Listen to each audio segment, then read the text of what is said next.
ደርሶታል መሰላችሁ። አንዷ ፌስቡክ ግሩፕ ላይ ምን አለች መሰላችሁ?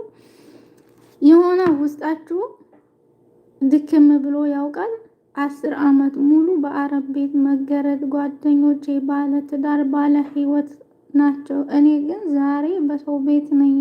ቢያንስ የሚረዳኝ እንኳ ቤተሰብ የለም። አሁን ሀገር መግባት አስባለሁ፣ ግን ገብቼስ ደግሞ እንዴት ነው የምኖረው?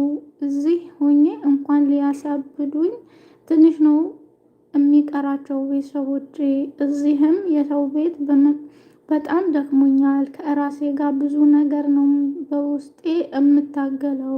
ለአላህ ብላችሁ ዱአ አድርጉልኝ። እዚህ ጋር እማላወራቸው ብዙ ነገር ልቤ ተሰብሯል። በብዙ ነገር ተስፋ ቆርጫለሁ። ከእኔ ይልቅ ለአላህ ቅርብ የሆናችሁ ሰዎች ለአላህ ብላችሁ ዱአ አድርጉልኝ።